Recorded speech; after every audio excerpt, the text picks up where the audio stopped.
ರೂಪಾಯಿಗೆ. ಸೊ ಗಾಡಿ 30,000 ಗಾಡಿ ಕತೆ ಈ ರೀತಿ ಇದೆ. ಹಾಗೆಯೇ ನೀವು ನೋಡ್ತಿರ್ಬೋದು SNEV ಅಂತ. ಸೊ ಈ ಒಂದು ಕಂಪನಿ ಹೆಸರು SN ಅಂತ. ಇದು ಏನು ಅಂತಾರೆ, ಬೇಸಿಕಲಿ ಬಂದು ಬೆಂಗಳೂರಿನ ಒಂದು ಕಂಪನಿ ಆಗಿರುತ್ತೆ. ಈ ಒಂದು ಬೆಂಗಳೂರಿನ ಒಂದು ಕಂಪನಿ ಆಗಿರುತ್ತೆ ಇದು. ಇದು ಆ್ಯಕ್ಚುಲಿ ಬೆಂಗಳೂರಿಂದನೇ ಸ್ಕೂಟ್ರ್ ಮ್ಯಾನುಫ್ಯಾಕ್ಚರ್ ಮಾಡಿ ಇವರು ದೇಶದಾದ್ಯಂತೆಲ್ಲ ಸೇಲ್ ಮಾಡ್ತಾಯಿದ್ದಾರೆ. ತುಂಬ ಕಡೆ ಶೋರೂಮ್ಗಳಿದೆ ಇವ್ರದ್ದು. ಹಾಗೆಯೇ ಈ ಒಂದು ಟೈರ್ ಮೋಟ್ರು ಇದಕ್ಕೂ ಒಂದು 1 ವರ್ಷ ವಾರಂಟಿ ಇರುತ್ತೆ. ಎಂಟೈರ್ ಗಾಡಿಗೂ ಕೂಡ 1 ವರ್ಷ ವಾರಂಟಿ ಇರುತ್ತೆ. ಸೊ 30,000 ಸ್ಕೂಟ್ರ್ ಕತೆ ಇದು. ನನಗೇನೋ ಖುಷಿ ಆಯಿತು. ಹಾಗೆಯೇ ನೋಡ್ತಿರ್ಬೋದು ಈ ಹೆಡ್ಲ್ಯಾಂಪ್ ಬಂದುಬಿಟ್ಟು ಕಂಪ್ಲೀಟ್ಲಿ LED ಹೆಡ್ಲ್ಯಾಂಪ್ ಆಗಿರುತ್ತೆ. ನಿಮಗೆ 33,000 34,000 ಒಂದು ಮಾಡಲು ಬರುತ್ತೆ.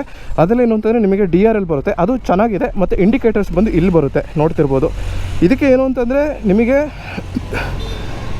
ಅಂತಂದರೆ ಇನ್ನೊಂದು ವಿಷಯ ಏನು ಅಂತಂದರೆ ನಿಮಗೆ ಹೆಲ್ಮೆಟ್ ಬೇಕಾಗಿರಲ್ಲ, ಪ್ಲಸ್ ವ್ಯಾಲಿಡ್ DL ಬೇಕಾಗಿರಲ್ಲ. ಬಟ್ ಹೆಲ್ಮೆಟ್ಟು ಹಾಕಲೇಬೇಕು.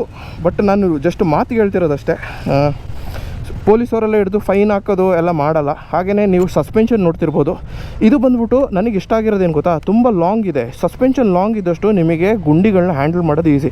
ಬಟ್ ನೀವು ಪೆಟ್ರೋಲ್ ಸ್ಕೂಟ್ರನ್ನ ನೋಡ್ಬೋದು, ಇಷ್ಟು ಲಾಂಗ್ ಇರೋಲ್ಲ ಸಸ್ಪೆನ್ಷನ್ನು. ಸೊ ಹಿಂದ್ಗಡೆ ಸಸ್ಪೆನ್ಷನ್ಸ್ ನೀವು ನೋಡ್ಬೋದು.